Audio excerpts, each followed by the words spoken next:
బంగారు పోగు ఏమైనా గాజులు గట్రా ఉంటే అక్కడిపోతారు. ఓ ప్రియమైన దేవుని బిడ్డలారా, దేవుడు నన్ను ప్రేమిస్తూ ఉన్నాడు. ఆయన ప్రేమ వాస్తవికమే. కాకి కబుర్లు చెప్పినట్టు కాకమ్మ కబుర్లు చెప్పేవాడు కానీ చేస్తే ఆయన మన ఎడల తనకున్న ప్రేమ వాస్తవికమైన కనుకుని ఆత్మస్వరూపి అయిన దేవుడు, అసలు ఆది అంతము లేని దేవుడు, అనాది కాలం నుంచి ఉన్న దేవుడు అద్భుతమైన తన ప్రేమ చేత మనుషులందరినీ ప్రేమించాడు. అందరి ముందు రాంటి నా దగ్గరికి చూస్తానులే తర్వాత ఆలోచిస్తాను అన్నాడా?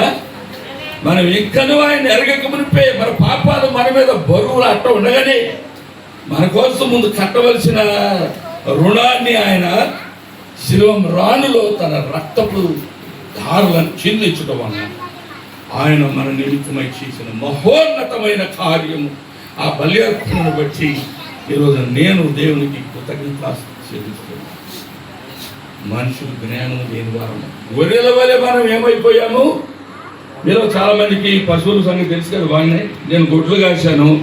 మా ఇంట్లో కొన్ని గొర్రెలు ఉండేవి, కొన్ని మేకలు ఉండేవి. మా అమ్మ చాలా వాటన్నిటిని పెంచి వాడి పశువులు ఉండేవి. నేను 2-3 గేదెల పాలు తీసి మా తల్లిదండ్రులు గవర్నమెంట్ ఉద్యోగం చేస్తూ ఉంటే పొద్దున్నే లేచి వాళ్ళకి టీ పెట్టి నేను ఇష్టానుసారంగా నాకు నచ్చినన్ని మంచి గుమ్మ పాలు టీ కాసుకుని తాగి అట్లా పేడకళ్ళు తీశాను, పొలం కట్టాను, మోట దూలాను. ఏసై మహిమ కొరకు చెప్తున్నాను. నేను అదే పని చేయలేను. కొన్నిసార్లు తీసి నాకు ఇద్దరు పాలేళ్ళు ఉండేవాళ్ళు. ఇక్కడే మన అడవి రావుల పొలం ఉంది కదా, అక్కడే మా భూమి ఉండేది. మళ్ళీ ఒక యాదవరాజు గారికి నేను అమెరికా వెళ్ళే ముందు మా తల్లిదండ్రులు ఆ భూమిని అమ్మేసాను. 5 ఎకరాల భూమి చాలా విలువైంది. ఇప్పుడు కూడా నా భూమిని అమ్మటానికి రెడీ ఉంది. కాలు తీస్తే ఇక్కడ రామనగర్ ప్రియులారా, ఈ విషయం అది కాదు పాయింట్. యేసయ్య మనం ఇంతగా ప్రేమించాలంటే ఆయన ఎలాంటి వారండి. మనం చూస్తే 6వ అధ్యాయంలో ప్రవక్త అయిన యెషయా గ్రంథంలో 6వ అధ్యాయం చూడండి. అంత వైభవం కలిగిన దేవుడు, రాజు అయిన ఉజ్జియా మృతి పొందిన సంవత్సరమున అత్యున్నతమైన సింహాసనంపై ప్రభువు ఆసీనుడై ఉండుట నేను చూచితిని. ఆయన చొక్కాయి హంసులు. దేవాలయపు మందిరం అంటే చాలా చరిత్రాత్మకమైన మందిరము. ఎన్నేళ్ళు అయ్యాది కట్టింది యెరూషలేము దేవాలయం? 52 సంవత్సరాలు.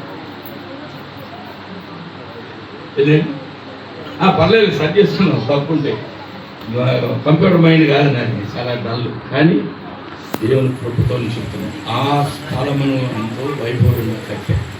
పెద్ద మందిరం యెరూషలేము. ఆ మందిరంలో దర్శనం కలిగింది ప్రవక్త అయిన యెషయా. అక్కడ దేవుని యొక్క చొక్కాయి యొక్క అంచులు. అంగీ అంటే తెలంగాణలో మనం ధరించే వస్త్రాన్ని అంగీలు అంటారు కదా, అంతే కదా. ఆయన పెద్ద శరీరము, పెద్ద, ఆయన ఎవరు పట్టుకోగలరు? ఆయన నిజమైనటువంటి పరిమాణము, ఆకాశము భూమి కూడా చాలదు. ఆయన అంత గొప్ప దేవుడు తగ్గించుకొని ప్రవక్త అయిన యెషయాకు ఒక దర్శనం ఇచ్చాడు.